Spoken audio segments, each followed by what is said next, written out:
เวลานั่งสมาธิอย่าไปนั่งแต่งจิตเกือบ100 ของคนนั่งสมาธิไปนั่งแต่งให้จิตมันนิ่งๆทื่อๆนั่งด้วยความรู้สึกตัวแล้วจิตมันไม่ดิ้นรนมันก็สงบตรงที่เราไปปรุงแต่งจิตนะจิตมันต้องทำงานมันเลยไม่ได้พักสมาธิชนิดพักผ่อนนะไม่มีทางเกิดขึ้นได้เลยงั้นเราอย่าไปปรุงแต่งจิตทำกรรมฐานของเราไปเรื่อย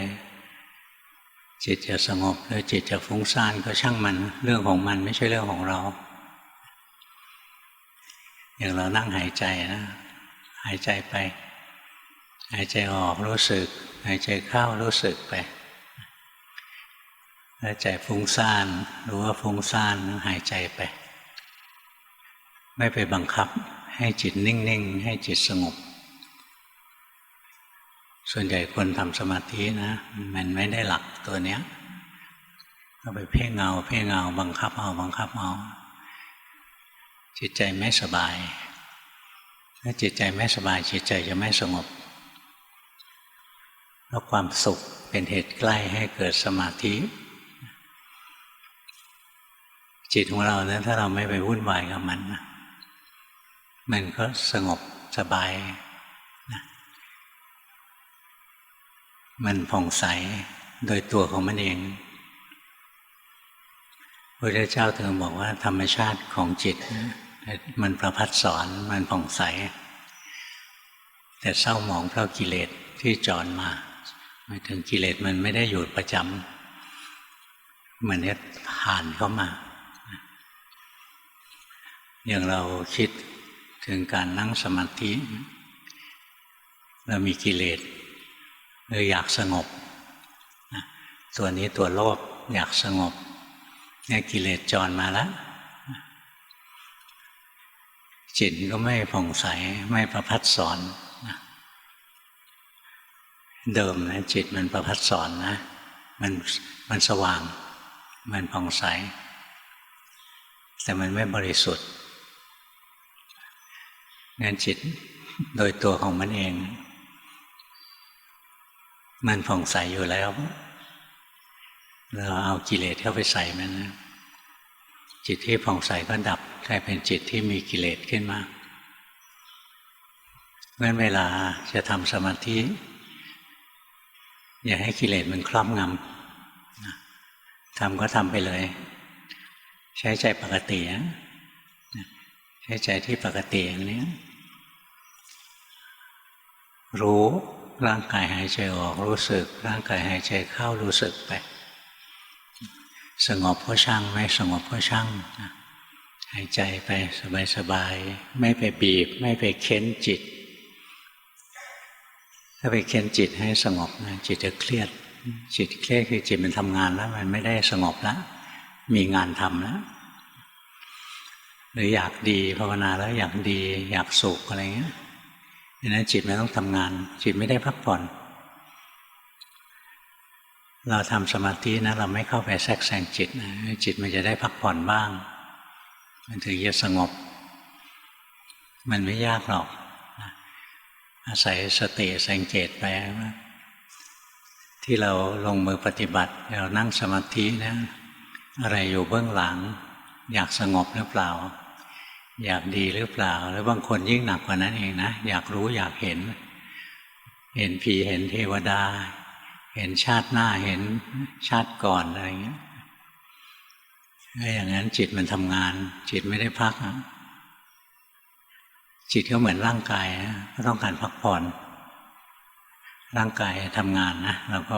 พามันพักผ่อนไปอาบน้ำอาบท่าพามันนอนร่างกายก็สดชื่นขึ้นมาจิตนะทำงานหนักทั้งวันคิดนึกปรุงแต่งทั้งวันถ้าไม่ให้มันพักบ้างนะจิตใจก็ไม่มีกำลังงั้นเราทำกรรมฐานนะก็แค่ว่าพาจิตมันมาพักอยู่กับอารมณ์กรรมฐานของเราอย่างหลวงพ่อใช้อานาปานสตินะบวกกับพุทโธ หายใจเข้าพุทหายใจออกโทให้จิตมันพักอยู่กับกรรมฐานนี้แหละนะไม่ได้หวังว่ามันจะดีมันจะสุขมันจะสงบพอจิตมันมาอยู่กับอารมณ์กรรมฐานแล้วมันไม่ดิ้นรนปรุงแต่งจิตมันก็อยู่ในสภาพเดิมของมันคือมันประภัสสรผ่องใสสว่างอยู่ในตัวเองไม่มืดมืดทึบๆหนักแน่นแข็งซึมทื่อๆนั่นของเก๊ทั้งหมดเลยเราใช้ใจที่ปกตินะแล้วอยู่กับอารมณ์กรรมฐานไปไม่นานก็จะสงบแล้วจิตจะมีกำลังขึ้นมาเพราะว่าเราหยุดใช้งานให้จิตทำงานอย่างเวลาเรามีกิเลสขึ้นมานะจิตก็ทำงานอุตรุดเลยมีราคะขึ้นมาจิตก็ดิ้นรนใหญ่หาทางสนองราคะมีโทสะขึ้นมาก็ดิ้นรนหาทางสนองโทสะอย่างโกรธคนนะจิตก็ดิ้นทำไงไปแก้แค้นมันได้อะไรอย่างนี้จิตที่มันดิ้นรนมันทำงานตลอดเวลามันจะสูญเสียพลังงานไม่มีกำลังไม่ได้พักผ่อนงั้นการปฏิบัตินะเราทิ้งการฝึกจิตให้สงบไม่ได้อันนี้เป็นสมาธิชนิดหนึ่งเรียกว่าอารามณูปนิชฌานจำเป็นนะเป็นของจำเป็นถ้าจิตเราไม่เคยพักเลยนะทำงานตลอดเวลาจิตจะไม่มีกำลังโอกาสที่มันจะตั้งมั่นมันไม่ตั้งหรอกเพราะมันหมดแรงก็ล้มกลิ้งไปกลิ้งมาเหมือนคนไม่แข็งแรงยืนอยู่ก็ยืนไม่ได้นานนะเดี๋ยวก็ล้มแล้วเพราะฉะนั้นทุกวันควรจะแบ่งเวลาทำความสงบจิตบ้างใช้กรรมฐานอะไรก็ได้ที่เราถนัดน้อมจิตไปอยู่ในอารมณ์กรรมฐานนั้นๆอย่างต่อเนื่องแค่น้อมจิตหมายถึงเราไประลึกถึงอารมณ์กรรมฐานนั้นอย่างต่อเนื่องเครื่องมือในการระลึกเรียกว่าสติเพราะฉะนั้นทำสมถะให้จิตสงบก็ต้องอาศัยสตินะขาดสติจิตก็แอบไปทำงานอยากดีอยากสุขอยากสงบอยากรู้อยากเห็นอยากเป็นอยากได้ความอยากเกิดจิตก็เกิดความดิ้นรนจิตเกิดความดิ้นรนจิตก็ไม่ได้พักผ่อนนานๆจิตก็หมดแรงแล้วถ้าเราเจริญปัญญาในขณะที่จิตไม่มีกำลังเนี่ยวิปัสสนูปกิเลสจะเกิดขึ้นจะหลอกเรานึกว่าบรรลุมรรคผลแล้วนี่บรรลุอะไรยังทำสมาธิไม่เป็นเลยจะไปบรรลุมรรคผลอะไรเพราะงั้นใช้จิตใจธรรมดานะไปรู้อารมณ์รู้กรรมฐานของเราไปหลวงพ่อตอนเด็กๆนั่นเองกับท่านพ่อหลีตอนนั้น7 ขวบเองเมื่อปี02พ่อพาไปกราบท่านพ่อหลีตัวยังเล็กท่านชอบเด็กนะเห็นเด็กๆทีก็ให้นั่งตักท่านก็สอนโน่นสอนนี่บางทีท่านก็แจกขนมนี่ท่านก็สอนนะหลวงพ่อบอกกลับบ้านไปหายใจเข้าพุทหายใจออกโทนับ 1หายใจเข้าพุทหายใจออกโทนับ 2อะไรนับไปถึง9หรือถึง10เนี่ยจำไม่ได้แล้วก็นับถอยหลังเหมือนปล่อยจรวดนะพุทโธ9พุทโธหายใจเข้าพุทออกโท7เข้าพุทออกโท6อะไรนะนับไล่ขึ้นไล่ลงนี่หลวงพ่อตอนนั้นยังเด็กมากนะไม่ได้เข้าโรงเรียนด้วยซ้ำไปนับถอยหลังไม่เป็นนับถอยหลังไม่เป็นถ้านับถอยหลังเนี่ยจิตใจคิดวุ่นวายมันก็รู้สึกว่าไม่ชอบอ่ะนับถอยหลังไม่ชอบแล้วก็มาหายใจเข้าพุทหายใจออกโทนับ 1หายใจเข้าพุทหายใจออกโทนับ 2นะนับไปถึง100แล้วก็เริ่มนับ 1ใหม่เนี่ยปรับกรรมฐานนะให้มันเหมาะกับจิตใจของเรากรรมฐานอย่างนี้เราไม่ชอบทำไปก็ไม่สงบหรอกเหมือนตอนนึงไปเรียนกับ หลวงตามหาบัวนะตอนนั้นหลวงพ่อมีปัญหาคือหลวงพ่อทิ้งสมถะไม่ทำสมาธิเลย เดินปัญญารวดไปเลยนะจิตมันไปสว่างไปว่างอยู่ข้างนอกไม่เห็นเป็นวิปัสสนูตัวหนึ่งนะเรียกว่าโอภาสไปถามท่านบอกว่าพอท่านมองปราดนะท่านก็ตอบเลยบอกว่าต้องเชื่อเรานะไอ้ที่ว่าดูจิตนะดูไม่ถึงจิตแล้วเนี่ยเริ่มต้นอย่างนี้เลยบอกว่าดูจิตท่านบอกที่ว่าดูจิตนั้นดูไม่ถึงจิตแล้ว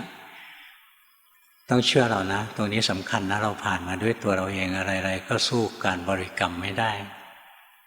เพราะหลวงตาท่านถนัดพุทโธพุทโธพุทโธไปเรื่อยๆหลวงพ่อก็มาลองนะทำดูท่านให้ท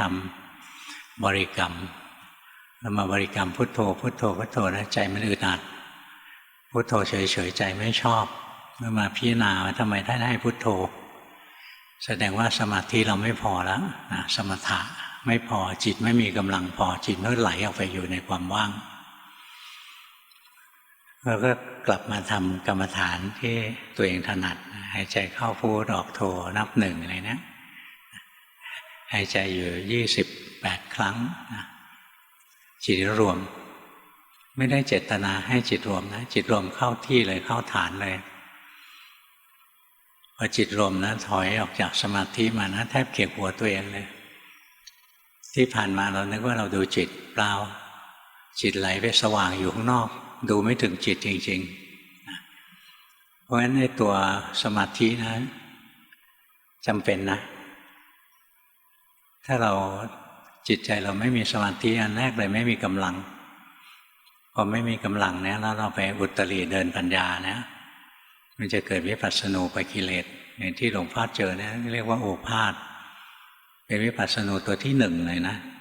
แล้วนักดูจิตทั้งหลายเนี่ย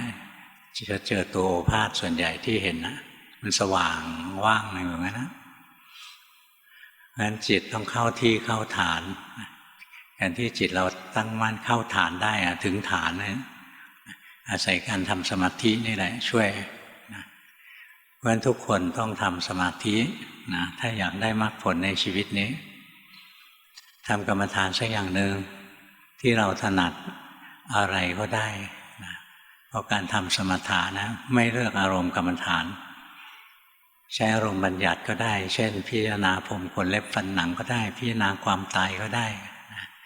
พิจารณาคุณของพระพุทธเจ้าพิจารณาคุณของพระธรรมพิจารณาคุณของพระสงฆ์พิจารณาคุณงามความดีของเทพเทวดานะเทวดามีความดีอะไรเขามีหิริโอตตัปปะมีความละอายใจที่จะทำชั่วมีความเกรงกลัวผลของการทำชั่วเนี่ยคุณสมบัติของเทวดาหรือเราเจริญเมตตานะกำหนดจิตคิดถึงสัตว์ทั้งหลายไม่มีที่สุดไม่มีประมาณขอให้มีความสุขอะไรเงี้ยอันนี้คือเจริญเมตตาคิดถึงสัตว์ทั้งหลายทั้งปวงขอให้มันพ้นจากความทุกข์นะนี่คือเจริญกรุณากำหนดจิตนะให้ยินดีพอใจเวลาคนอื่นเขาได้ดีอันนั้นเรียกว่ามุทิตาแล้วถ้าเวลากำหนดลงไปนะไปเจอเปรตอสุรกายสัตว์นรกอะไรเงี้ยหรือเจอคนที่ลำบากอะไรเงี้ยเราพิจารณาแล้วเราช่วยไม่ได้เราก็รู้สัตว์ทั้งหลายเป็นไปตามกรรมเราช่วยเต็มที่แล้วนะเขาลำบากเราช่วยเต็มที่เราช่วยไม่ได้เราต้องมีอุเบกขาถ้าเราไม่มีอุเบกขานะจิตที่มีเมตตากรุณามุทิตาจะกลายเป็นอกุศลจิตแทนอย่างเรามีเมตตานะมีความเป็นมิตรกับคนอื่นอะไรเงี้ยไปมานะบางทีเราไปหลงรักเขาเข้าอย่างเราเมตตาคนนี้มากๆนะเมตตาไปเมตตามานะกลายเป็นราคะรักใคร่ผูกพันเขาเนี่ยต้องรู้ให้ทันนะถ้ารู้ทันแล้วจิตจะเป็นกลางมีอุเบกขาหรือเราเห็นคนตกทุกข์ได้ยากนะเห็นหมาถูกรถชนอะไรเงี้ยเราก็พยายามช่วยอันนั้นเรียกว่ามีกรุณาอยากให้เขาพ้นทุกข์ แต่ช่วยไม่ได้จริงๆมันตายนะหรือเราเห็นคนตกน้ำเราก็ว่ายน้ำไม่เป็นตะโกนให้คนอื่นช่วยก็ไม่มีใครอยู่แถวนั้นจะหาไม้หาอะไรโยนไปให้นะก็ไม่มีอะไรเงี้ยเห็นเขาจมน้ำตายต่อหน้าต่อตาเราพยายามเต็มที่แล้วนะช่วยเต็มที่นะช่วยเต็มที่ไม่ใช่ว่ายน้ำไม่เป็นโดดลงไปช่วยนะอันนั้นโง่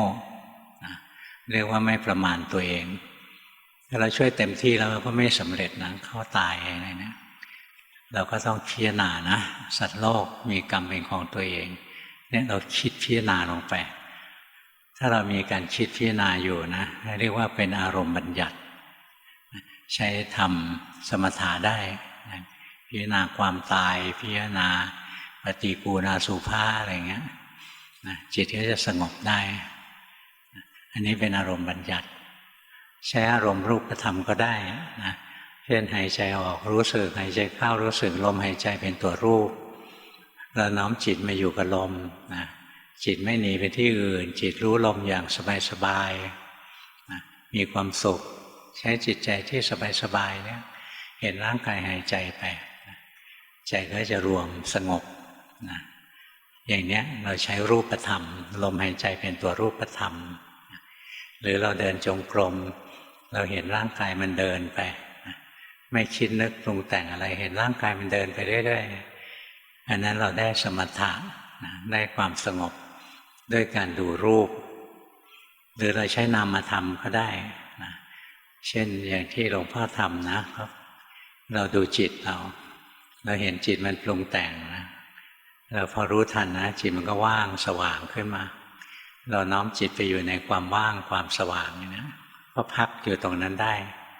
นะตัวนั้นก็เป็นสมถะนะใช้นามธรรมได้ตรงนี้มีสตินะถ้าขาดสติมันจะเหมือนที่หลวงพ่อเล่าเมื่อกี้ที่ต้องให้หลวงตามหาบัวแก้ให้อันนั้นจิตไหลออกไปสว่างว่างแต่ไม่มีสติรู้ไม่ทันว่าจิตออกไปแล้วอันนั้นใช้ไม่ได้แต่ถ้าเราต้องการพักผ่อนเราน้อมจิตไปอยู่กับความว่างมีสติรู้ว่าจิตอยู่กับความว่างใช้ได้นะใช้ได้จิตก็สงบหรือใช้อารมณ์อีกชนิดหนึ่งนะคืออารมณ์นิพพานอารมณ์มี4อันนะสิ่งที่เรียกว่าอารมณ์แปลว่าสิ่งที่ถูกรู้สิ่งที่คู่กับอารมณ์ก็คือจิตจิตคือผู้รู้อารมณ์อารมณ์คือสิ่งที่ถูกรู้มี4จำพวกนะอารมณ์บัญญัติคือเรื่องราวที่เราคิด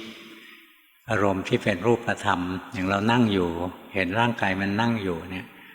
ตัวร่างกายเนี่ยเป็นตัวรูปธรรมเห็นร่างกายหายใจอยู่เนี่ยลมหายใจเนี่ยเป็นรูปธรรมหรือนามธรรมนะเช่นดูจิตที่มันว่างดูจิตที่มันเป็นผู้รู้ซ้อนผู้รู้ไปอะไรอย่างเงี้ยนะอันนั้นเล่นยากนะอันนั้นไม่แนะนำนะเรื่องดูตัวผู้รู้เนี่ยถ้าติดสมาธิตัวนี้แล้วแก้ยากเลยแก้เป็นปีเลยงั้นเวลาภาวนาดูจิตดูใจแล้วอยากพักผ่อนนะก็น้อมลงไปอยู่ที่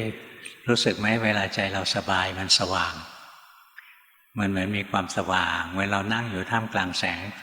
สว่างแสงสว่างของพระจันทร์วันเพ็ญอะไรเงี้ยนั่งอยู่ก็เยือกเย็นมีความสุขเนี่ยเราอยู่กับแสงสว่างเนี้ยนะน้อมใจไปอยู่ในช่องว่างในความว่าง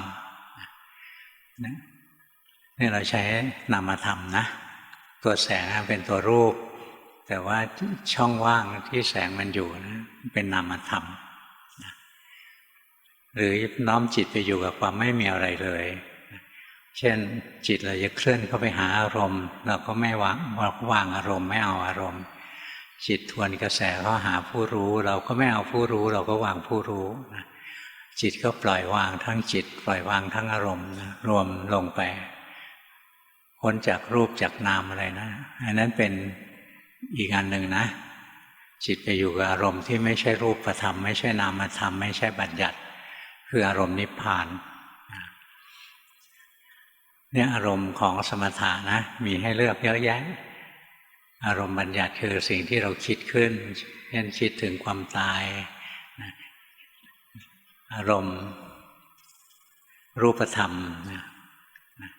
อารมณ์นามธรรม นามธรรมมีเยอะแยะนะเช่นเราเจริญเมตตาอันนี้ไม่ใช่คิดละนะเราทำใจนะทีแรกก็ทำใจให้สว่างไสวขึ้นมานะเหมือนจิตใจเราเป็นพระอาทิตย์พระจันทร์ดวงหนึ่งลอยอยู่ในความว่างนะ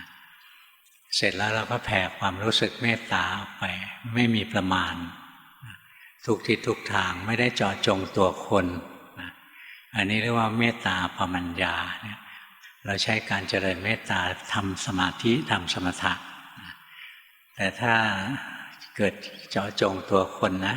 เรานึกถึงใครสักคนหนึ่งก่อนแล้วเราก็ลืมเข้าไปแล้วก็ทำจิตให้ว่างนะแล้วก็เจริญเมตตาขึ้นมาจิตที่เราปลุกแกลมไว้ก่อนที่จะเข้าสมาธินะว่าเราจะแผ่เมตตาไปให้คนนี้อะไรจิตมันจะทำงานได้เองนะมันจะแผ่กระแสเมตตานะพุ่งตรงไปที่คนคนนั้นได้เองในการที่เราอยู่กับการเจริญเมตตาเนี่ยเราใช้อารมณ์นามธรรมนะเป็นอารมณ์ของนามธรรมส่วนอารมณ์นิพพานพวกเราทำไม่เป็นนะเพราะเรายังไม่เคยเห็นนิพพานเราก็ใช้อารมณ์ที่เรารู้จักเช่นอารมณ์บัญญัติก็ได้อารมณ์รูปธรรมก็ได้อารมณ์นามธรรมก็ได้อย่างการเจริญเมตตานะถ้าเรายังคิดอยู่นะบริกรรมอยู่อะไรเนี้ยเป็นอารมณ์บัญญัติแต่ถ้าจิตมันเกิดความเมตตาแล้วแผ่กระแสความเมตตาออกไปนี่เป็นอารมณ์นามธรรมนะไม่เหมือนกันคุณสมบัติคุณภาพแตกต่างกันมากพวกเราควรจะมีที่พักของจิตนะมีบ้านให้จิตพักผ่อนบ้างเวลาเราทำงานจากทำมากนะเรายังต้องกลับมาบ้านไม่มีบ้านเราก็มีห้องเช่านะเราไปอยู่ที่โน้นที่นี่อะไรเงี้ยไม่มีจริงๆเราก็อยู่ใต้ต้นไม้อะไรมันก็ต้องมีที่อยู่นะพอเรามีที่อยู่จิตใจเราก็มีความสุขมีเรี่ยวมีแรงขึ้นมาพร้อมที่จะต่อสู้กับกิเลสต่อไปถ้าเป็นร่างกายเราเหน็ดเหนื่อยใช่ไหมเราก็พักผ่อนมีแรงแล้วเราก็พร้อมที่จะไปทำงานต่อนะส่วนจิตใจนะงานของจิตใจของเราคือกรรมฐานทั้งหลายนั่นแหละเพราะฉะนั้นขอแนะนำนะพวกเราไปสังเกตตัวเองเราทำกรรมฐานอย่างไรแล้วจิตใจเราสงบง่ายนะเราอันนั้นแหละเป็นเครื่องอยู่ถ้าเป็นอย่างหลวงพ่อก็หายใจเข้าพุทหายใจออกโทนะจิตก็สงบง่ายเพราะใจมันชอบมันคุ้นเคยให้เราไปท่องพุทโธอย่างเดียวอะไรเนี้ยใจไม่ชอบนะแต่ตอนนี้ใช้ได้หมดนะพอเราฝึกชำนาญกรรมฐานอะไรก็เหมือนกันหมดนะเพราะเรารู้จักดูแลรักษาจิตของเราด้วยสติแล้วจะน้อมจิตไปอยู่ในอารมณ์บัญญัติก็สงบได้น้อมจิตไปอยู่กับรูปก็สงบได้น้อมจิตไปอยู่กับนามก็สงบได้ทำอะไรก็ทำได้แต่ตอนเบื้องต้นเนี่ยเราต้องมีเครื่องอยู่สักอย่างหนึ่งก่อนนะลองซ้อมดูไหมใครชอบอานาปานสติยกมือให้หลวงพ่อดูซิมีไหมยกมือเลยกล้าหาญหน่อย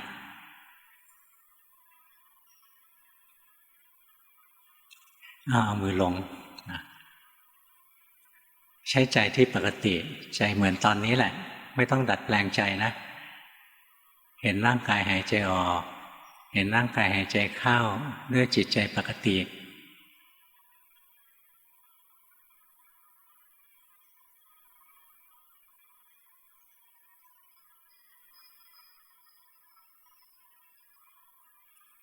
มันแอบไปคิดซะเยอะนะต้องไปฝึกใหม่หายใจ2-3 ทีก็ลืมการหายใจนะหนีไปคิดนะหนีไปคิดไม่เป็นไรนะกลับมาหายใจใหม่นะใครชอบดูท้องพองยุบยกมือซิมีไหมยกมือกล้าหาญหน่อยมีคนเดียวเหรอดูท้องพองยุบไปนะรู้ท้องพองยุบด้วยจิตใจที่ธรรมดาธรรมดาอย่าไปเค้นจิตให้สงบเนี่ยจุดที่ตายเลยนะจุดแตกหักเลยจุดอะไรจุดสำคัญเลยที่เราทำสมาธิแล้วมันไม่สงบสักทีนะคือเริ่มต้นมันก็ไปบังคับจิตแล้วไปเค้นจิตเอาทุกคนลองทำสมาธินะอยู่กับเครื่องอยู่ของเราไป ด้วยจิตใจธรรมดานะใช้จิตใจธรรมดา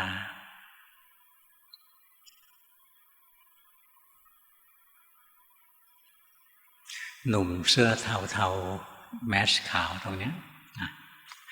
อันนั้นจงใจมากไปมันจะแน่นนะมันจะแน่นผ่อนคลาย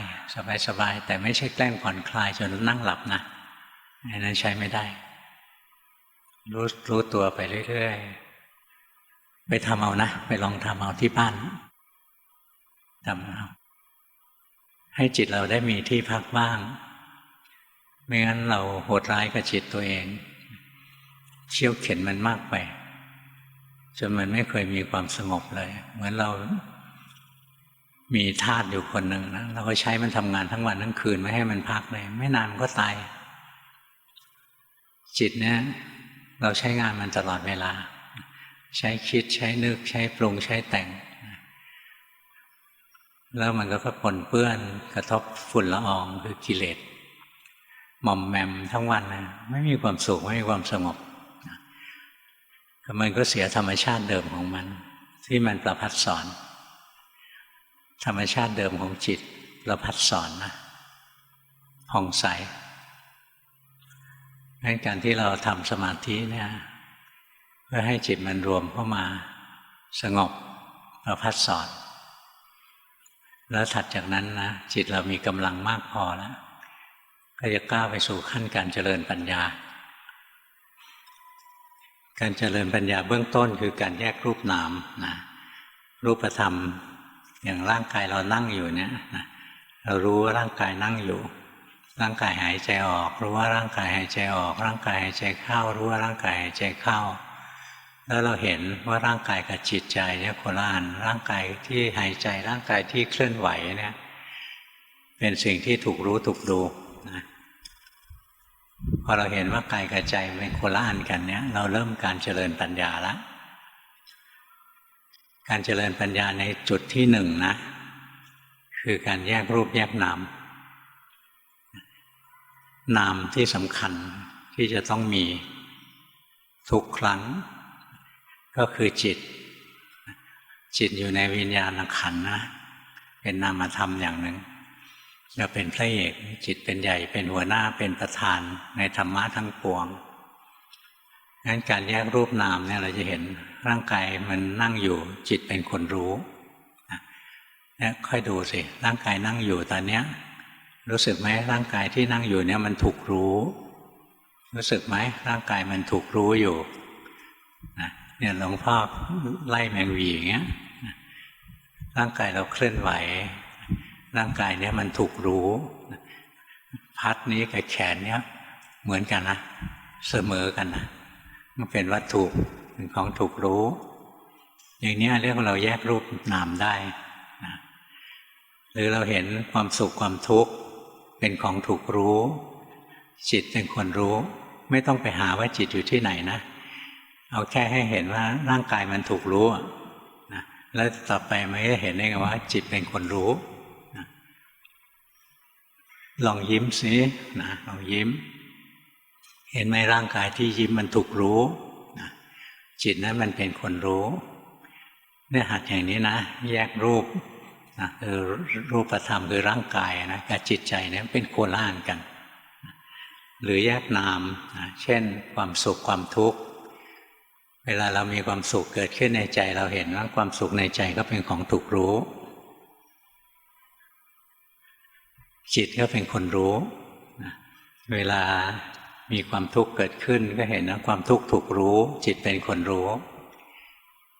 เวลาความโลภเกิดขึ้นเราก็เห็นนะความโลภถูกรู้จิตเป็นคนรู้ความโลภไม่ใช่จิตเนี่ยเราสามารถเห็นร่างกายไม่ใช่จิตนะสุขทุกข์ไม่ใช่จิตดีชั่วไม่ใช่จิตดูไปเรื่อยๆแล้วต่อไปนั้นถึงจุดหนึ่งนะจิตก็ไม่ใช่จิตนะตรงที่จิตไม่ใช่จิตก็คือเราจะเห็นนะจิตมันก็เกิดดับทางตาทางหูทางจมูกทางลิ้นทางกายทางใจจิตเกิดที่ไหนจิตก็ดับที่นั้นจำไว้เลยนะจิตไม่ได้มีดวงเดียวนะอย่างจิตหลงไปดูรูปเนี้ยไม่ต้องไปดึงคืน ทันทีที่เรามีสติรู้ว่าเมื่อกี้หลงไปดูรูปนะจิตหลงไปดูรูปนั้นดับไปแล้วเกิดจิตที่รู้แล้วนะเนี่ยจิตมันเกิดดับอยู่ตลอดเวลานะอย่างนี้เรียกว่าเราสามารถแยกได้นะแล้วเราต่อไปแล้วปัญญามันเกิดทีแรกเราเห็นนะร่างกายกับจิตเป็นคนละอันต่อไปมันเห็นในร่างกายไม่ใช่ตัวเราไม่ใช่ของเรานะเห็นเวทนากับจิตมันแยกออกจากกันไม่เห็นสุขทุกข์นะไม่ใช่ตัวเราไม่ใช่ของเราเป็นสิ่งที่จิตไปรู้เข้าเห็นกุศลอกุศลเกิดขึ้นนะจิตไปรู้เข้ากุศลอกุศลไม่ใช่จิต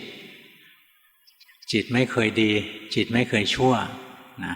จิตคือธรรมชาติที่รู้อารมณ์ธรรมชาติรู้นะไม่เคยดีไม่เคยชั่วนะแต่ว่ามันปนเปื้อนด้วยความดีด้วยความชั่วมันถูกความปรุงแต่งเข้ามาครอบงำนะจิตที่ผ่องใสมันเลยหายไปนะค่อยๆฝึกนะเพราะฉะนั้นที่แรกต้องฝึกให้จิตมีกำลังนะตั้งมั่นเป็นธรรมชาติธรรมดาแล้วโน้มน้อมจิตอันนี้ไปเพื่อญาณทัศนะพอลงไปเห็น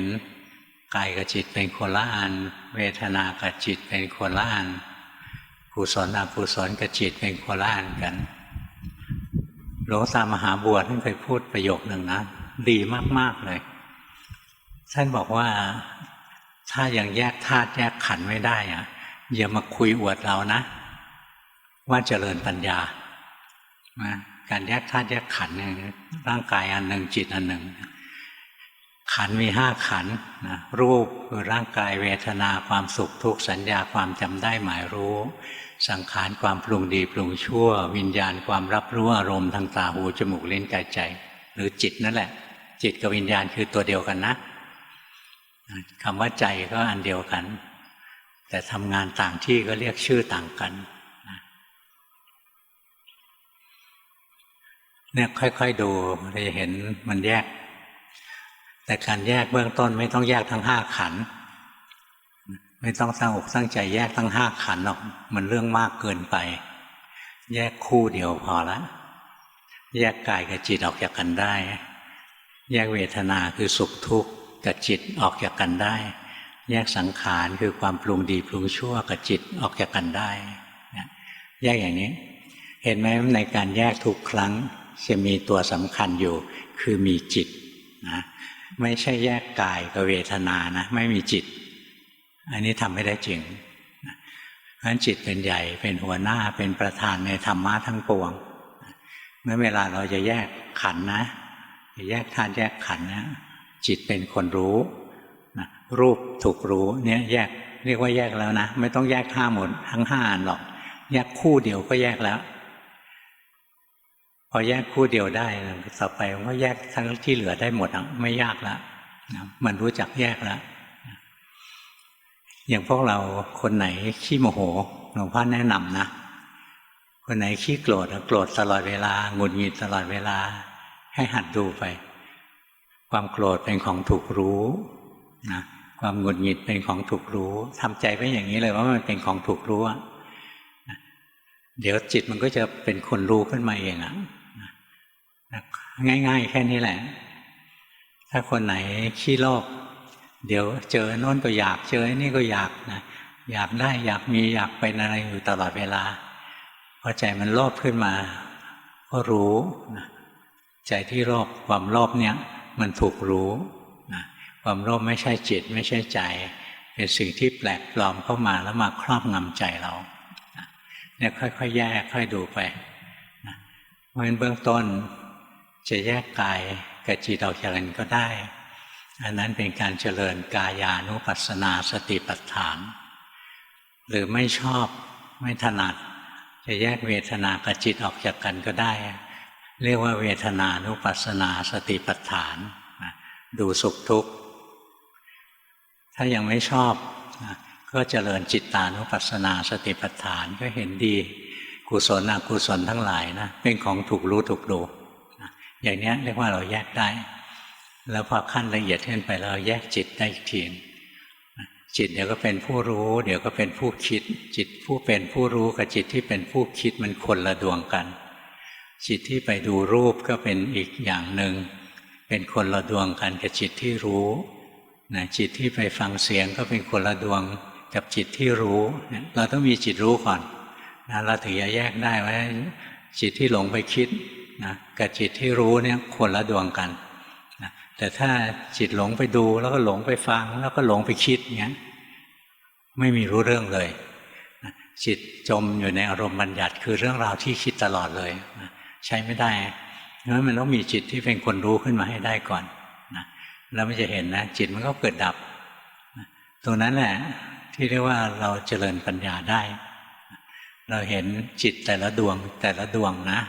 เกิดขึ้นตั้งอยู่ดับไปไม่ใช่ตัวเราไม่ใช่ของเราสั่งไม่ได้บังคับไม่ได้ถ้าดูตัวนี้เห็นนะดูตัวนี้เข้าไปเลยนะตรงนี้เป็นวิธีปฏิบัติที่รัดสั้นที่สุดแต่ถ้าเราดูจิตเกิดดับอย่างนี้ไม่ได้ก็ดูจิตที่ไปรู้ร่างกายนี่หยาบที่สุดนะเห็นร่างกายกับจิตโคละอันกันนะถ้าประณีตละเอียดขึ้นมาก็เห็นสุขทุกข์กับจิตนั้นโคละอันกันอย่างขณะนี้จิตของเราต้องมีเวทนาเกิดร่วมเสมอนะจิตของเราขณะนี้ถ้าไม่สุขก็ทุกข์ถ้าไม่สุขไม่ทุกข์ก็เฉยๆนะเวทนาทางใจมี3ตัวนะสุขทุกข์เฉยๆเนี่ย3ตัวนี้หมุนอยู่ทั้งวันนะแล้วเราเห็นนะจิตที่สุขอยู่ชั่วคราวแล้วดับจิตที่ทุกข์อยู่ชั่วคราวแล้วก็ดับจิตที่เฉยๆอยู่ชั่วคราวแล้วดับตรงนี้เราขึ้นวิปัสสนาแล้วนะหรือเราเห็นร่างกายนะเราเห็นร่างกายไม่ใช่เรานะอันนี้ขึ้นวิปัสสนาแล้วนะเห็นอนัตตาร่างกายไม่ใช่เรานะเห็นร่างกายถูกความทุกข์บีบคั้นอยู่ตลอดเวลาอันนี้ขึ้นวิปัสสนาแล้วนะเพราะฉะนั้นทีแรกแยกขันธ์ออกมานะเพื่อจะได้เห็นว่าขันธ์แต่ละขันธ์นั้นนะตกอยู่ใต้ไตรลักษณ์ถ้าแยกขันธ์ออกมาไม่ได้จะไม่มีวันเห็นไตรลักษณ์หรอกแล้วจะแยกขันธ์ไม่ได้เลยนะถ้าจิตไม่ตั้งมั่นแล้วก็จิตไม่มีกำลังเห็นไหมไม่มีเหตุมีผลนะจิตมีกำลังอย่างเดียวก็ไม่พอเนี่ยมันกำลังออกไปข้างนอกนะต้องให้เข้าบ้านคนที่จิตมันเข้าบ้านได้ให้มันตั้งมั่นขึ้นมาพอจิตมันตั้งมั่นได้แล้วเนี่ยมันจะแยกขันธ์ได้พอมันแยกขันธ์ได้แล้วทุกสิ่งที่จิตไปรู้เข้าล้วนแต่ตกอยู่ใต้ไตรลักษณ์ทั้งสิ้นนะยกเว้นเรื่องที่คิดไม่มีไตรลักษณ์นะถ้าเป็นรูปธรรมนามธรรมเนี่ยอยู่ใต้ไตรลักษณ์ทั้งสิ้นเลยแล้วพอเราเห็นซ้ำแล้วซ้ำอีกซ้ำแล้วซ้ำอีกนะถ้าเราเริ่มต้นถนัดดูกายแล้วก็ทำกายกับจิตนี่เรียกว่าเจริญกายานุปัสสนานะถ้าถนัดรู้สุขทุกข์เฉยๆกับจิตเป็นคนรู้อันนี้เรียกว่าเจริญเวทนานุปัสสนานะถ้าเราถนัดรู้กุศลอกุศลอย่างถ้าเราขี้โมโหที่เราเห็นจิตโกรธกับแล้วจิตไม่โกรธเนี่ยจิตเป็นคนรู้เห็นความโกรธกับจิตเป็นคนละอันแยกเนี้ยแล้วจะเห็นนะความโกรธเกิดขึ้นตั้งอยู่แล้วก็ดับไปนะอันนี้ไม่เที่ยงเราเห็นความโกรธมันเกิดได้เองมันดับได้เองไม่ได้ทำอะไรเลยสั่งให้ดับก็ไม่ได้ห้ามโกรธก็ไม่ได้อันนั้นอนัตตาเนี่ยคือการเจริญวิปัสสนานะการเจริญปัญญามันมี3 อัน 3 ระดับเบื้องต้นเป็นปัญญาที่ยังเจือการคิดอยู่นะอย่างเราคิดไปร่างกายมันถูกรู้นะร่างกายกับจิตเป็นคนละอันนะยังเจือคิดนะแต่พอจิตมันมีกำลังขึ้นมาเนี่ยมันเห็นเองนะมันรู้สึกเองนะร่างกายกับจิตมันคนละอันนะบางทีขยับมืออยู่นี่มันเห็นไอ้ตัวนี้ไม่ใช่เราแล้วนะมันเห็นอย่างนั้นได้เองเลยนะมันขึ้นเป็นปัญญาในระดับวิปัสสนาคือเห็นไตรลักษณ์โดยไม่ได้เจตนาจะเห็นนะแล้วถัดจากนั้นก็มีปัญญาอีกขั้นหนึ่งนะเรียกโลกุตระปัญญาเกิดในอริยมรรคโลกุตระปัญญาทำหน้าที่ของเขาในการล้างกิเลสล้างสังโยชน์กิเลสชั้นละเอียดสังโยชน์เป็นกิเลสที่ผูกเราไว้กับภพนะกับโลกเป็นเครื่องผูกมัดเราไว้อาสวะเป็นเครื่องย้อมใจเราจะย้อมด้วยอาสวะมันคุ้นเคยอย่างเราคุ้นเคยกับกามมันจะมีกามย้อมเยิ้มอยู่งั้นนะหรือเราคุ้นเคยกับการสร้างภพจิตมันจะสร้างภพตลอดเวลาคือปรุงโน่นปรุงนี่ไปเรื่อยแล้วจิตเราหลงเข้าไปอยู่ในความปรุงแต่งนะจิตมันคุ้นเคยอันนั้นตัวอาสวะนะตัวนิวรณ์เนี่ยเป็นกิเลสที่ทำหน้าที่ขัดขวางคุณงามความดีนะ นี่กิเลสมีหลายตัวใช่ไหมกิเลสธรรมดาโลภโกรธหลงนะกิเลสระดับสังโยชน์เนี่ยที่พระอริยะจะต้องละนะอาสวะกิเลสเนี่ยเป็นกิเลสที่ย้อมใจนะย้อมจิตนะนิวรณ์เป็นสิ่งที่มันเกิดขึ้นมานะทำลายคุณงามความดีกำลังทำสมาธิอยู่นิวรณ์ก็เกิดมาขวางสมาธิก็แตกเจริญวิปัสสนาอยู่นิวรณ์เกิดขึ้นมาเกิดขี้เกียจขึ้นมาอย่างนี้นะมันก็กรรมฐานเลิกกันไปนะนิวรณ์เป็นกิเลสที่ขัดขวางคุณงามความดีทั้งหลายและกิเลสที่ละเอียดที่สุดนะชื่ออนุสัยสันดานอนุสัยกิเลสตัวนี้ต้องอาศัยกำลังของอริยมรรคถึงจะล้างได้อนุสัยดูไม่ได้นะอนุสัยไม่มีให้ดูไม่มีร่องรอยนะมันซ่อนตัวเองมิดชิดเลยงั้นเวลาถ้าไปดูให้ดีเวลาท่านสอนใช่ไหมท่านสอนให้ดูอะไรดูของที่ดูง่ายๆโลภโกรธหลงเงี้ยดูง่ายๆดูไปส่วนอนุสัยนะมันดูไม่เห็นมีอยู่7 ตัวนะไปถาม Google เอาเป็นความเป็นสันดานนะมันดูอะไรไม่เห็นหรอกมันไม่มีมันมีแต่มันไม่ทำงานให้เห็นแต่เวลามันทำงานมันก็จะปรุงเป็นนิวรณ์มั่งนะเป็นสังโยชน์เป็นราคะโทสะโมหะอะไรขึ้นมาแล้วก็ไปรู้ไอ้พวกนี้เอานะเป็นผลงานของอนุสัยแล้วตอนที่อริยมรรคเกิดมันเข้าไปล้างอนุสัยเองไปล้างสังโยชน์เองนะส่วนนิวรณ์ทั้งหลายนะถ้าจิตมีสมาธิขึ้นมามีกำลังขึ้นมานิวรณ์ก็กระเด็นออกไปหมดนะเนี่ยเราต้องสู้กับกิเลสหลายชนิดเราก็มีเครื่องมือหลายอย่างต่อสู้กับมันยากไปไหมวันนี้ถ้ายากนะก็ช่วยไม่ได้ต้องเรียนยากก็ต้องเรียนไม่งั้นมันก็ต่อแต่เบบีไม่เลิกนะมันเด็กเล็กๆคอยอ้อนครูบาอาจารย์อ้อนคนโน้นอ้อนคนนี้ไปเรื่อยๆต้องเข้มแข็งต้องสู้ก่อนที่ครูบาอาจารย์แต่ละองค์ท่านจะได้ดีท่านลำบากมาแล้วทั้งนั้นแหละอยู่ๆไม่ดีหรอกนะต่อสู้มาแล้วทั้งนั้นแหละนะเปลี่ยนจากจิตที่มืดมัวเพราะกิเลสที่จรมานะด้วยกำลังของสมาธิกลายเป็นจิตที่ประภัสสรผ่องใสถัดจากนั้นเจริญปัญญานะเพื่อให้จิตเข้าถึงความบริสุทธิ์คำว่าประภัสสรกับคำว่าบริสุทธิ์ไม่เหมือนกันนะจิตที่ประภัสสรคือจิตที่ผ่องใสไม่ใช่จิตที่บริสุทธิ์มันเหมือนน้ำใสๆที่เราเห็นน้ำในตุ่มเราใสๆงั้นน้ำใสแต่ไม่บริสุทธิ์มีเชื้อโรคอยู่ได้ตั้งหลายชนิดมีตะกอนอย่างละเอียดซ่อนอยู่นะทีก็มีสีอะไรลงไปเจือปนอะไรเงี้ยเพราะฉะนั้นไอ้ของที่ดูว่าใสๆไม่ได้บริสุทธิ์นะจิตนั้นโดยตัวของมันเองมันใสมันผ่องใสมันหมองเพราะกิเลสนะนี่เราทำสมาธิขึ้นมานะมันข่มกิเลสลงไปชั่วครั้งชั่วคราวจิตก็สว่างผ่องใสขึ้นมาเราไม่ไปยุ่งกับมันนะมันเหมือนเรามีตุ่มน้ำเดี๋ยวนี้มันไม่มีตุ่มใช้แล้วนะก็มีถังพลาสติกอะไรเงี้ยเรารองน้ำเก็บไว้นานๆมันจะมีตะกอนอยู่ที่ก้นถังแล้วเราเอามือไปแกว่งๆนะกวนน้ำอะตะกอนมันก็ขึ้นมาพอเราไม่ไปกวนมันตะกอนมันก็ตกมันก็ใสนั่นแหละจิตก็อย่างนั้นแหละเวลาเรามีผัสสะเราก็ไปกวนจิตให้มันทำงานขึ้นมานะจิตก็เศร้าหมองตะกอนที่ซ่อนอยู่ในจิตก็ขึ้นมาถ้าเรานั่งสมาธิเราไม่ไปกวนจิตนะตะกอนมันก็ตกจิตมันก็ผ่องใสนะแต่ผ่องใสแล้วต้องเดินปัญญาต่อนะเพื่อทำให้มันบริสุทธิ์ระหว่างประภัสสรกับบริสุทธิ์เนี่ยคนละอันกันนะประภัสสรด้วยกำลังของสมาธิบริสุทธิ์ด้วยปัญญาพุทธเจ้าบอกนะบุคคลถึงความบริสุทธิ์ได้ด้วยปัญญานะปัญญาเบื้องต้นเจือการคิดพิจารณาลงไปนะถัดขึ้นมาเป็นปัญญาในขั้นที่เห็นไตรลักษณ์นะเป็นวิปัสสนาปัญญาตัวที่ยังเจือการคิดเรื่องจินตามยปัญญานะ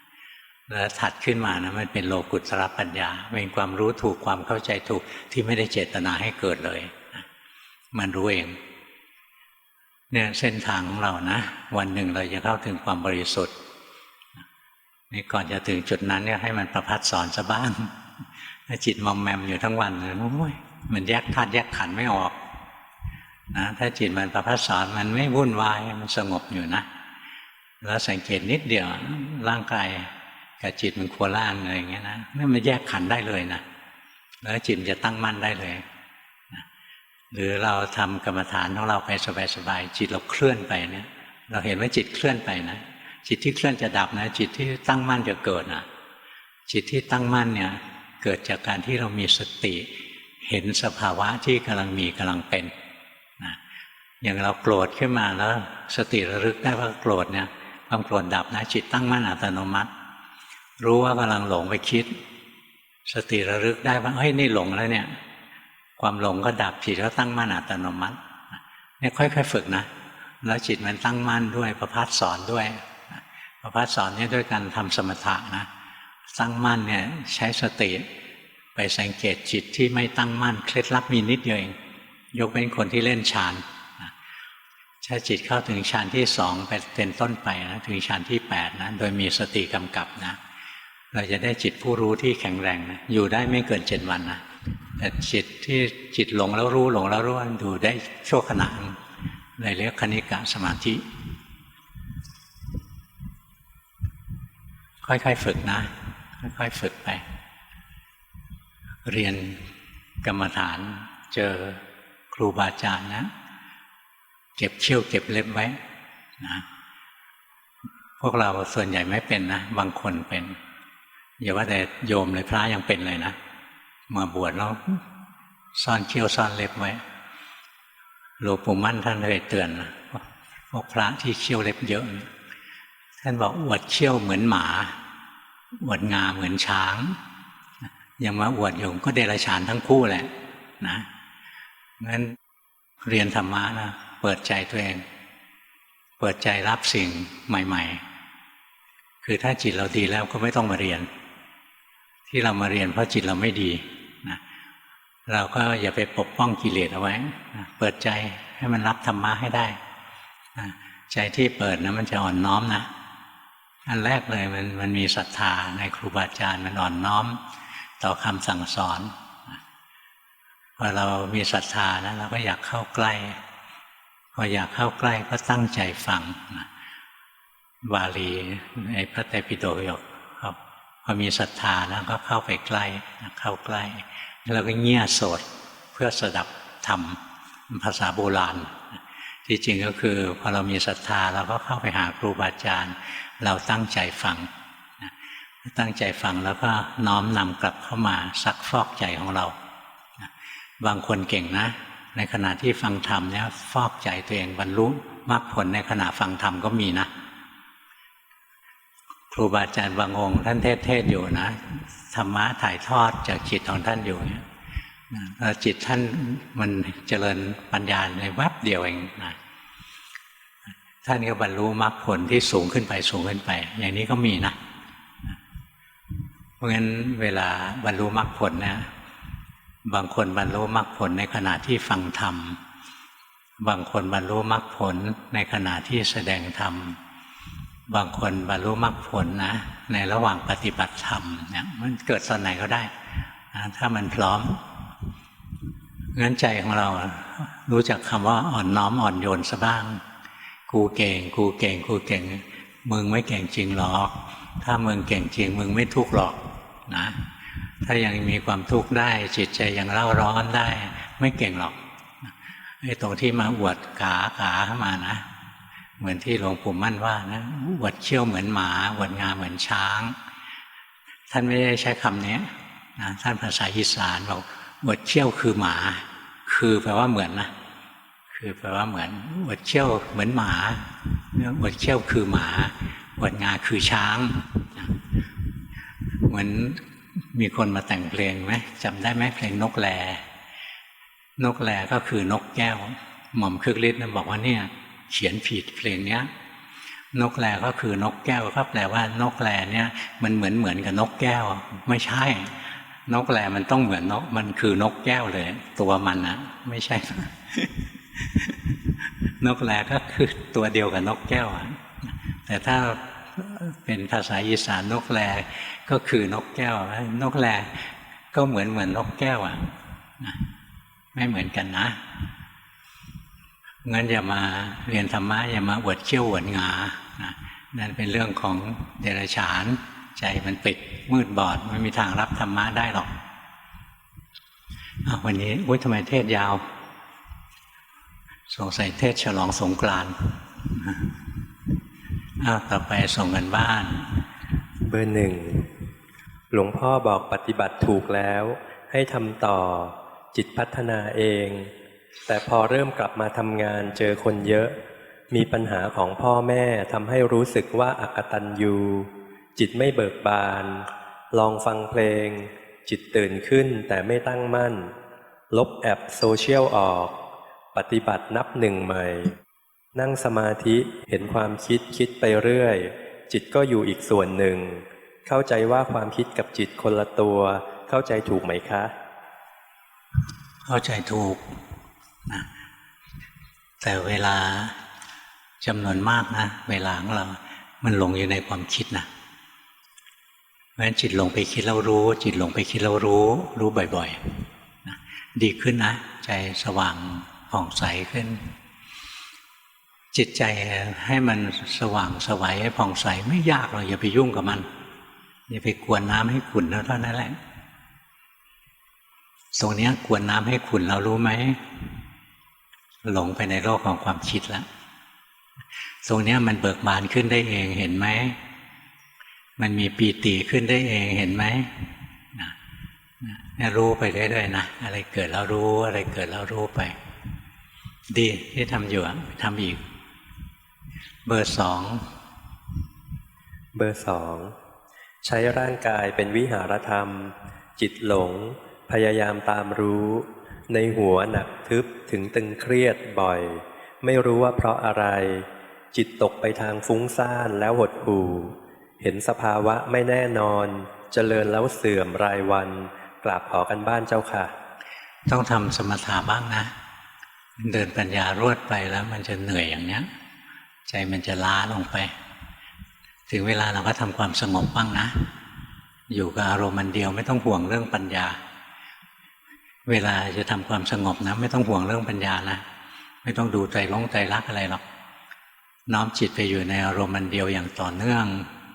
อยู่กับมันด้วยความสุขอยู่สบายๆไปแต่ก็ไม่แกล้งแต่งจิตให้สบายบางคนพอได้ยินว่าให้อยู่อย่างสบายก็ไปแต่งจิตให้ดูสบายๆอันนั้นของปลอมแต่งจิตเนี่ยแต่นิดเดียวก็คือใช้จิตทำงานแล้ว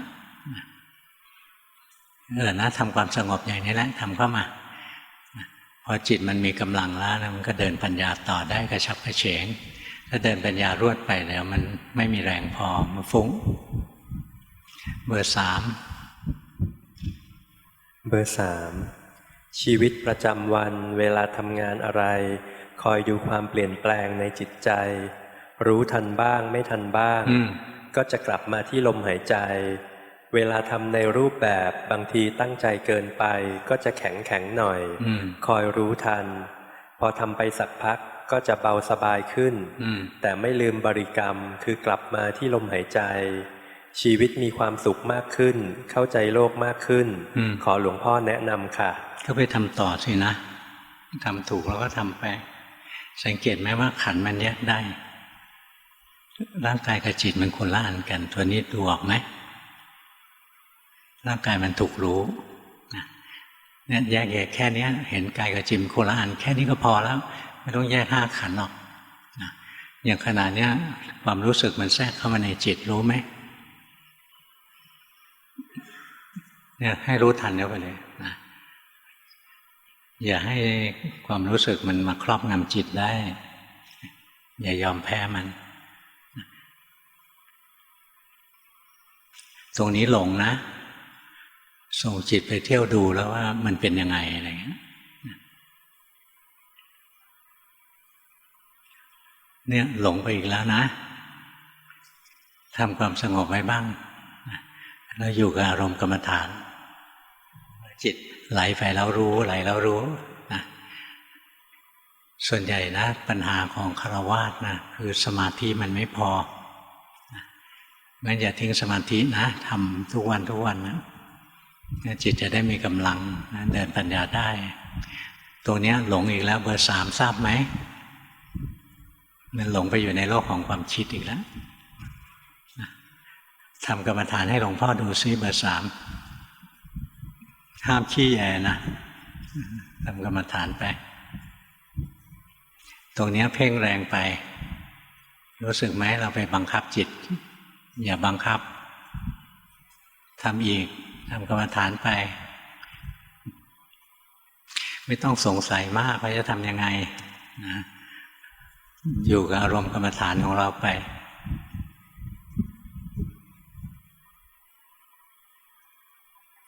อยู่ระดับนี้นะ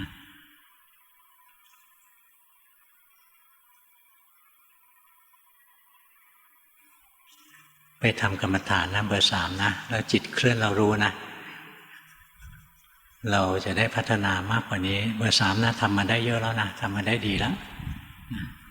จิตมีกำลังมีอะไรดีแล้วนะแต่ว่าเพิ่มอีกนิดนึง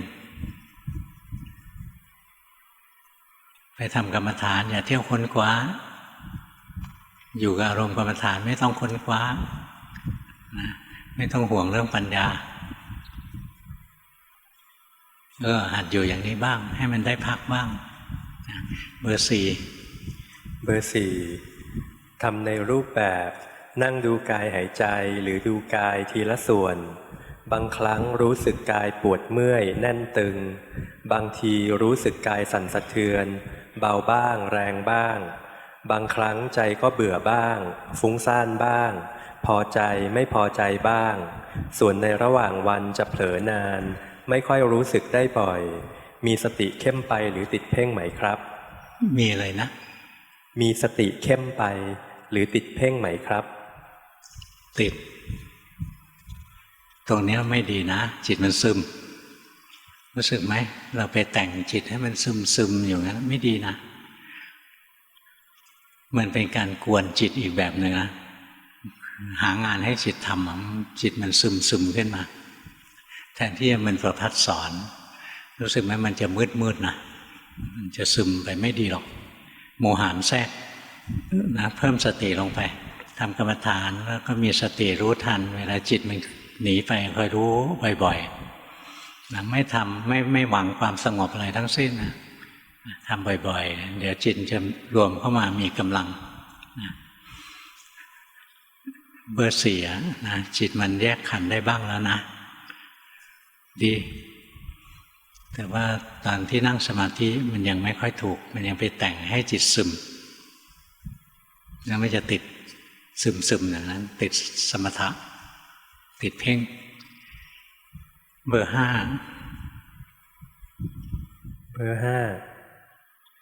นั่งสมาธิสวดมนต์ก่อนนอนและตื่นนอนได้แรงบันดาลใจจากการสูญเสียคุณแม่ตั้งใจมุ่งมั่นปฏิบัติไม่เลิกบางครั้งขี้เกียจท้อบ้างระหว่างวันตามรู้กิเลสและการเคลื่อนไหวของร่างกายได้บ่อยขึ้นเห็นมานะอัตตาโทสะบ่อยหลงบ่อยเห็นสภาวะธรรมกายกับจิตแยกออกจากกันตอนที่ไม่สบายขอคำแนะนำเพื่อพัฒนาการปฏิบัติต่อไปค่ะทำต่อไปนั่นแหละแล้วมันค่อยพัฒนาเองแหละนะทำไปเรื่อยๆแต่อย่าไปทำจิตให้นิ่งเหมือนตอนนี้อันนี้ก็คือการปรุงแต่งจิตรู้สึกไหมจิตขนาดนี้ไม่ธรรมดาอย่าไปให้มันนิ่งอยู่อย่างนี้อย่าไปแทรกแซงมันอย่าไปแต่งมัน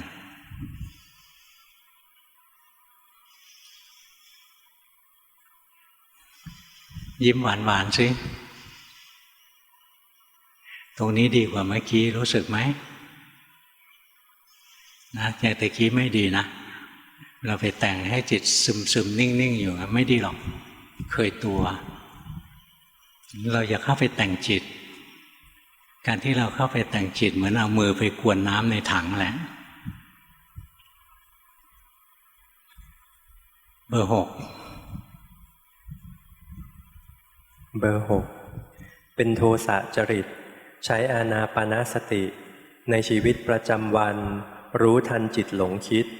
จิตสั่งการดีบ้างร้ายบ้างเห็นกิเลสมากเห็นสภาวะมาเองแล้วก็ไปเองตามเหตุปัจจัยเหมือนกระแสคลื่นกูเก่งมาทุกวันจิตเจริญแล้วเสื่อมสุขน้อยลงทุกข์น้อยลงแบบงงขอโอกาสหลวงพ่อชี้แนะการปฏิบัติด้วยครับคำตรงมันทุกข์น้อยลงแบบงงๆนะ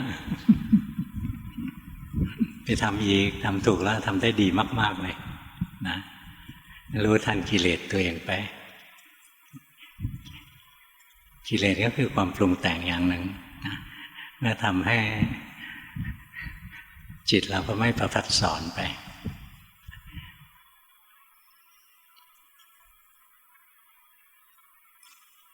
อันนี้เป็นการน้อมจิตนะถ้าทำอย่างนี้ไปนะเดี๋ยวมันก็จะสว่างขึ้นมาแล้วมันจะเดินไปทางฌานนะไม่ต้องไปถึงขนาดนั้นหรอกให้จิตได้พักผ่อนแล้วก็ดูขันธ์มันทำงานไปยกเว้นเราต้องการทำสมาธิลึกก็ทำอย่างตะเกียบมันก็สว่างขึ้นมารู้สึกไหมมันทำได้อย่างว่องไวเลยใจว่างๆสว่างนะแล้วถ้าเราไปอยู่ตรงนั้นน่ะคราวนี้อยากเห็นผีเห็นนรกเห็นสวรรค์เห็นจิตคนอื่นเลยเห็นหมดอ่ะแล้วก็เลยไม่เห็นจิตตัวเองอีกต่อไปนะอย่าไปตรงนั้นนะ ไปตรงนั้นแล้วมันจะไม่ย้อนมาดูตัวเองแล้วมันสนุกออกข้างนอกไปอย่าตามแสงอันนั้นไปเบอร์ 7เบอร์ 7ปฏิบัติในรูปแบบได้เป็นกิจวัตรและเป็นระบบขึ้นคิดอกุศลผิดศีลยากขึ้นคิดสิ่งที่เป็นกุศลได้ง่ายขึ้นรู้สภาวะต่างๆและกิเลสอย่างหยาบได้ถี่ขึ้นแต่ติดยินดีพอใจในสภาวะที่ทุกข์สั้นลงเลยพยายามรู้ทันสภาวะที่สบายใจนั้นแต่เป็นการคิดนำไม่ใช่การรู้แบบรู้กิเลสตั้งใจว่าจะปฏิบัติต่อไปมีสิ่งไหนที่ผมควรเพิ่มไหมครับปฏิบัติไปเถอะนะมันก็ค่อยพัฒนาไปเรื่อยๆใจร้อนไม่ได้นะใจร้อนเนี่ยล้มเหลวเลยปฏิบัติก็ใจเย็นๆเหมือนเราแกะสลักไม้ให้เป็นพระพุทธรูปเนี่ยก็ค่อยๆแกะรุนแรงไปเดี๋ยวหูแหว่งจมูกแหว่งจิตใจต้องอย่างนี้ไม่ใช่จิตใจไปงุดอยู่ข้างในรู้สึกไหมเมื่อกี้มันมีความสว่างความผุดขึ้นมาความสบายผุดขึ้นมานั่นแหละคือตัวจิตเดิมของมันจิตที่พระพัฒสอนมันว่างมันสว่างมันมีความสุขตัวนี้มันหายไปแล้วรู้สึกไหมมันกลายเป็นจิตคิดเนี่ยจิตไม่เที่ยงที่ทำอยู่ดีนะไป7ไปทำอีกไปเบอร์ 8เบอร์ 8เห็นว่าตัวโทสะและโลภะลดลงระหว่างการนั่งสมาธิรู้สึกว่ามีจิตเป็นคนดูร่างกายที่กำลังหายใจนั้นถูกดูล่าสุดรู้สึกร่างกายพองโตทั้งตัวผิวหนังตึงเหมือนจะระเบิดออกแต่จิตที่เป็นผู้ดูอยู่นั้นไม่รู้สึกทุกข์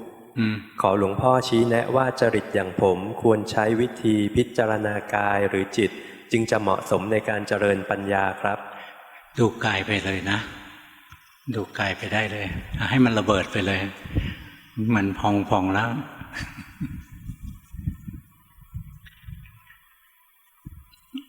รู้สึกกายเรื่อยๆนะใช้กายเป็นวิหารธรรมไหมจิตมันมีกำลังพอมันมีกำลังบางทีร่างกายมันระเบิดให้ดูเลยนะหรือบางทีเราแค่นึกนะนึกว่าร่างกายเหมือนศพนะแล้วก็เราจะไปเผาศพนึกนะไฟก็ท่วมขึ้นมาเลยก็ไหม้กลายเป็นขี้ผงไปเนี่ยทำอย่างนั้นก็ได้นะแต่ถ้ามันไม่ไปขนาดนั้นก็ไม่ต้องเคี่ยวเข็นมันได้แค่ไหนแค่นั้นเพราะที่เดินอยู่นี่ถูกแล้วทำถูกแล้วนะ รู้สึกกายไปร่างกายเคลื่อนไหวรู้สึกร่างกายเคลื่อนไหวรู้สึกไปอย่าบังคับจิตเพราะจิตมันสังเกตไหมไม่ยุ่งกับมันสว่างมันผ่องใสอยู่แล้วล่ะตรงนี้เห็นไหมจิตมันตะลุมบอลแล้วให้รู้ทันมันไป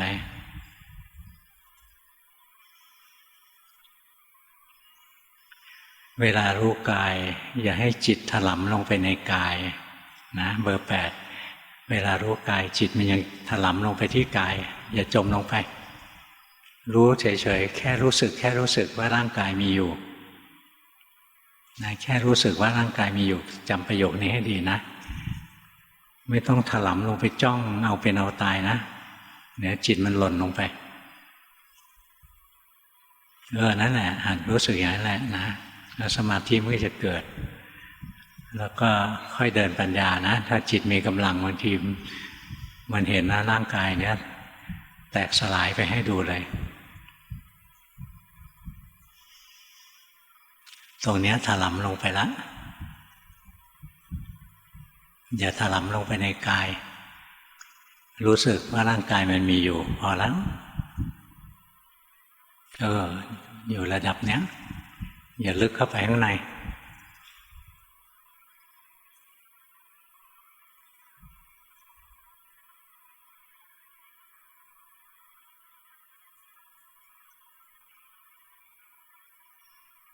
ดีนะอย่างเนี้ย